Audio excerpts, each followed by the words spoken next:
Olá, estamos de volta para dar continuidade aos nossos estudos nesse período de isolamento devido ao coronavírus.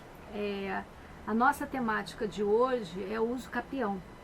Na nossa última aula nós começamos a falar sobre o uso capião e vimos o que é o uso capião, né?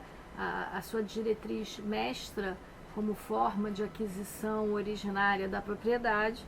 E hoje a gente vai falar, né, dos tipos de uso capião que nós temos no Brasil. O primeiro tipo, ele vem no artigo 1242 do Código Civil e é o uso capião ordinário. O uso capião ordinário é um tipo específico de uso capião que, para que ele se configure, há necessidade de quê?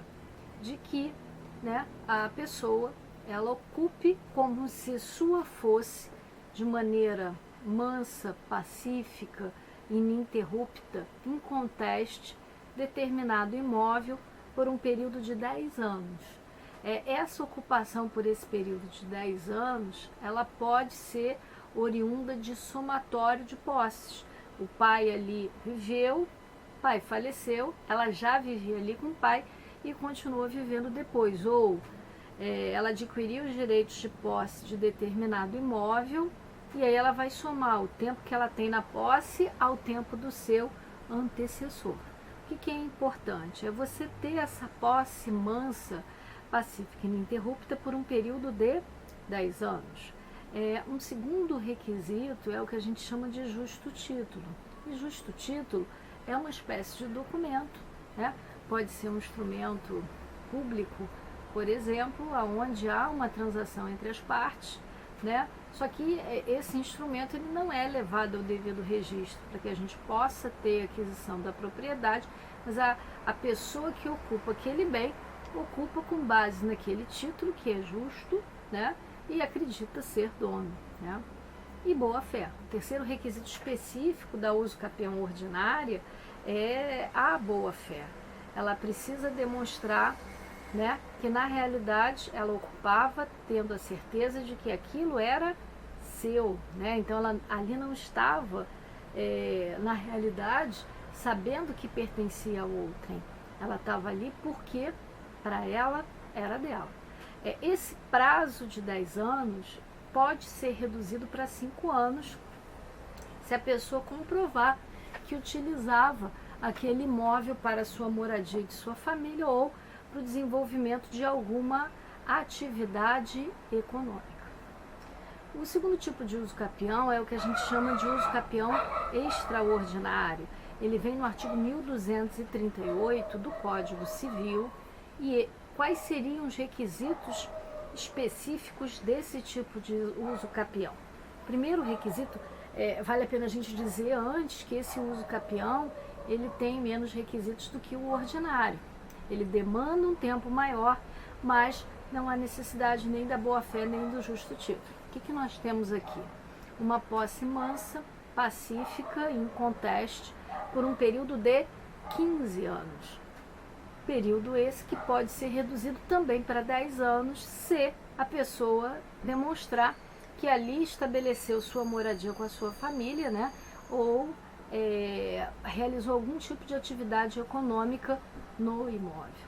Além dessa posse mansa, pacífica e ininterrupta por um período de 15 anos, pode ser reduzido para 10, o sujeito vai ter que demonstrar que possuía aquele bem com ânimo de dono. Então aqui o que nós temos de importante é a posse mansa, pacífica e ininterrupta e o ânimo de dono. Então isso é o uso capião extraordinário.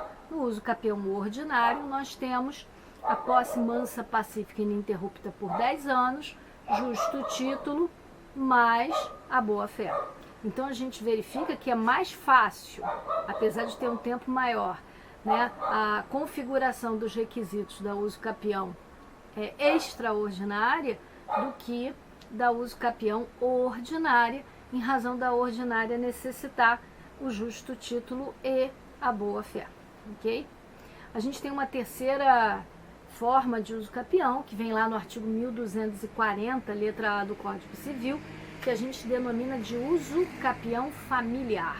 Esse uso capião familiar ele na realidade traz que situação? Eu tenho um casal, pode ser através de um casamento tradicional, ou apenas uma vida em comum, uma união estável, por exemplo, né? Então eu posso ter cônjuges e companheiros que se separam. E esses cônjuges ou companheiros, né?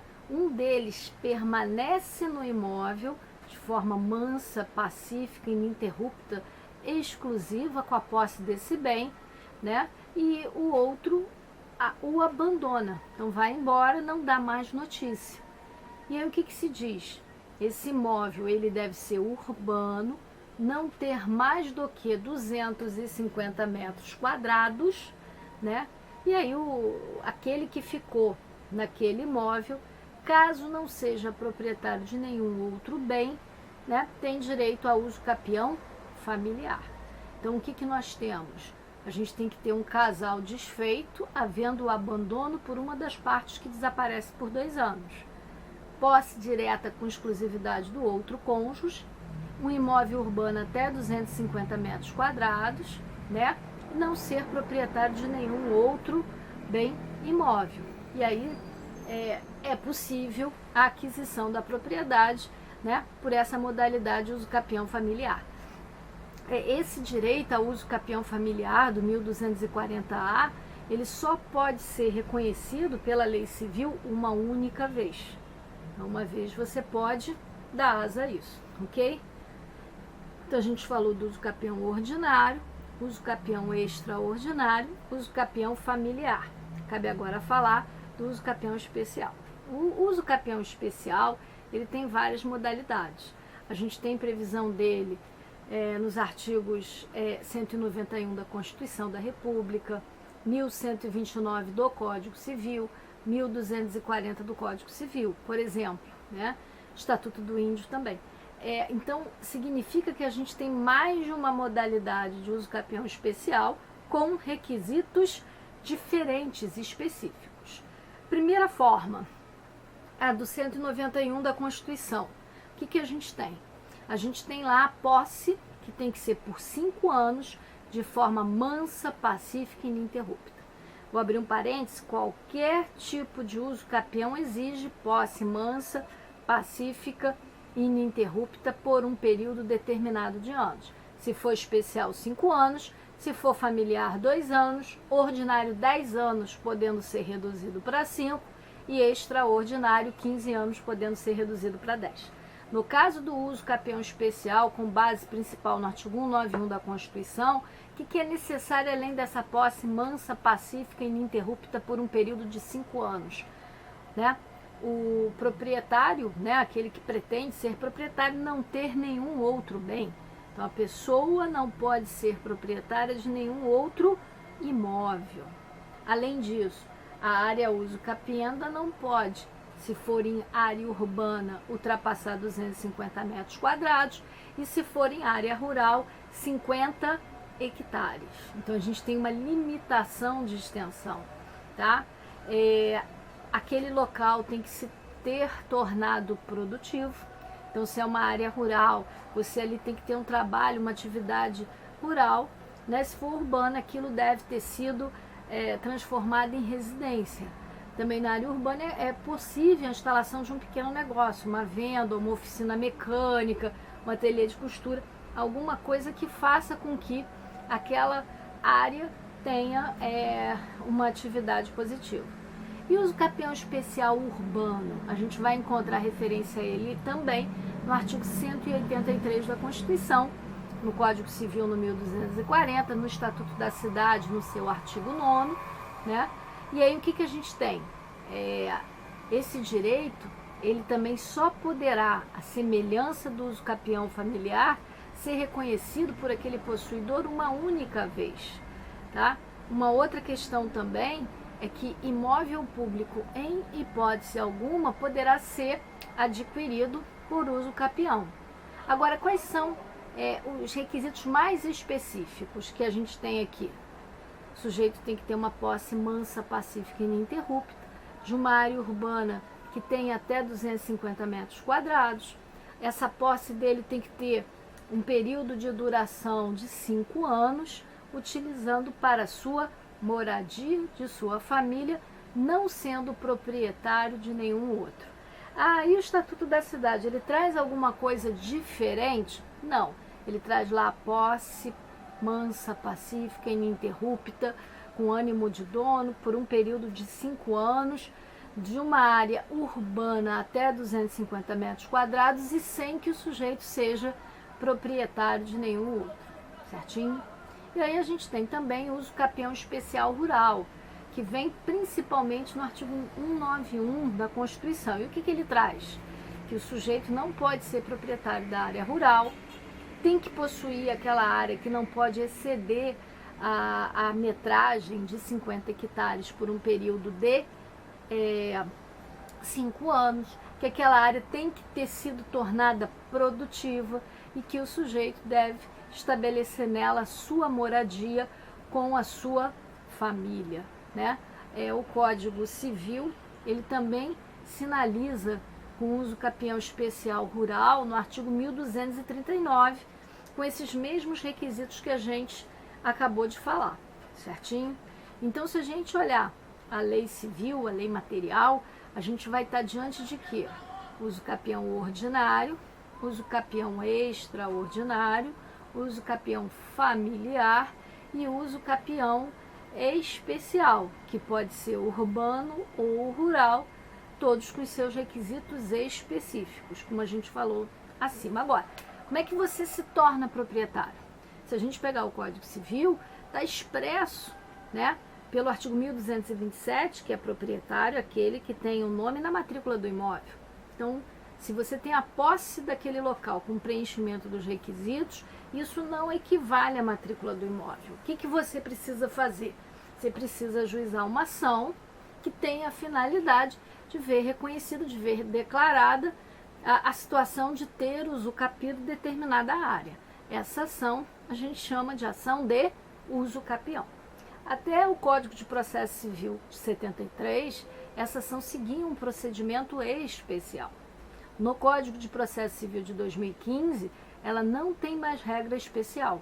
Então, ela segue o procedimento comum, a regra geral das ações, né? Apesar de ter na parte de atos processuais referência a ela quando se fala, né, na citação dos confinantes, na citação por edital de eventuais interessados. Então, a ação de uso capião hoje não é mais um procedimento especial, é um procedimento comum. Agora, qual é a natureza dela? Natureza declaratória. Por que declaratória? Porque o juiz ele não vai criar a propriedade, constituir a propriedade, ter o efeito da celebração de um negócio jurídico de compra e venda no momento da sentença.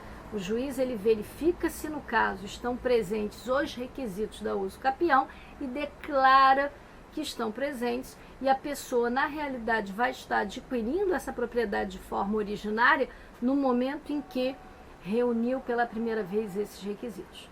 Então, a natureza dessa ação que segue o procedimento hoje comum é declaratória. Agora, o que se precisa fazer?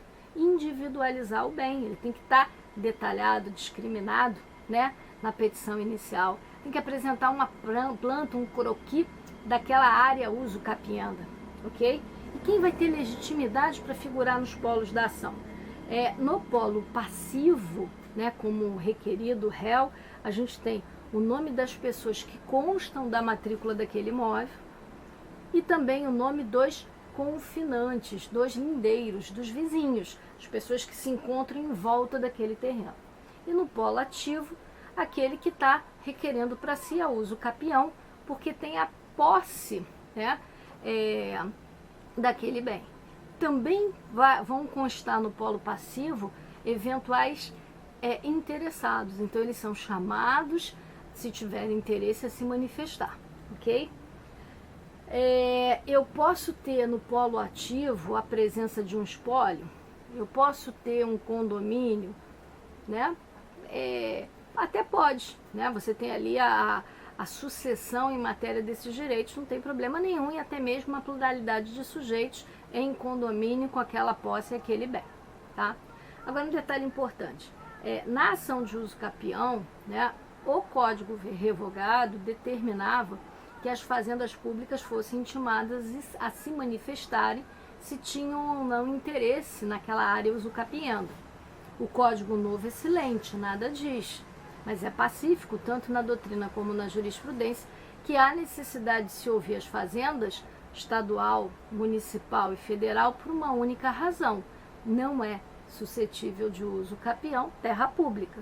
Então as fazendas, elas precisam se manifestar em razão disso, tá? Qual é o procedimento comum hoje, né, do uso capião? A gente tem a petição inicial, os requisitos do artigo 319 do CPC, mais os requisitos específicos, que é, por exemplo, a gente identificar quem são os confinantes no polo passivo, falar da intimação das fazendas e do atendimento dos requisitos da Lei de Direito Material do tipo de uso capião que está se tratando naqueles autos. Se for ordinário, por exemplo, você vai ter que falar do justo título, vai ter que falar da boa-fé e da posse dos 10 anos, pelo menos ali.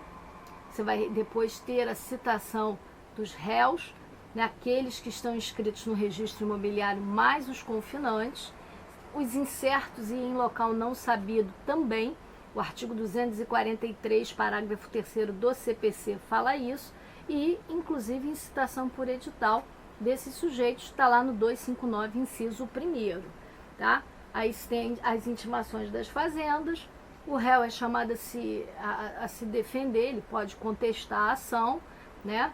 E depois disso vai seguir o procedimento comum, com a fase de saneamento, fase probatória e fase decisória, sendo que o ônus da prova, ele incumbe a quem alega. No nosso caso, é a parte autora que vai ter que demonstrar comprovadamente nos autos o preenchimento de todos os requisitos, né, da uso capião ali presente. Lembrando que a sentença dessa ação de uso capião tem natureza declaratória, né? Então, você passa a ser o proprietário, não é da data da sentença, é lá de trás, quando se reuniu os requisitos da uso capião.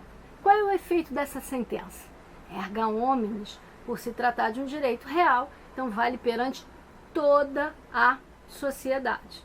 E aí, por fim, a gente tem, né, isso veio, né, com o novo CPC, a gente tem o chamado uso capião extrajudicial, artigo 1071 do CPC, incluiu o artigo 216, letra A, na Lei de Registros Públicos, e traz essa figura da uso capião extrajudicial, que tem feito presente cada dia um pouquinho mais, de maneira bastante suave ainda, no nosso dia a dia. Aqui no Rio de Janeiro, a gente tem um provimento de número 23 de 2016, regulando a matéria, e a gente também tem um outro provimento no âmbito do Conselho Nacional de Justiça, de número 65, também regulando a matéria. O uso capião extrajudicial, ele ainda não é tão fácil quanto a gente gostaria, né, mas ele está significando avanço. A gente também tem a Lei de Regularização Fundiária. Essa Lei de Regularização Fundiária, no passado, alguns chamavam de uso capião administrativo, mas de fato o uso capião administrativo é esse extrajudicial, que o artigo 216, letra A, da Lei de Registros Públicos regula, certinho? Então nós hoje ficamos por aqui, nós falamos dos tipos de uso capião, né? E eu desejo a todos uma ótima noite.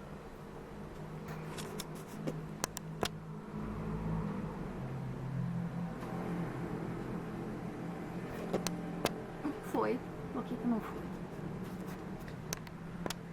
Não tá parando.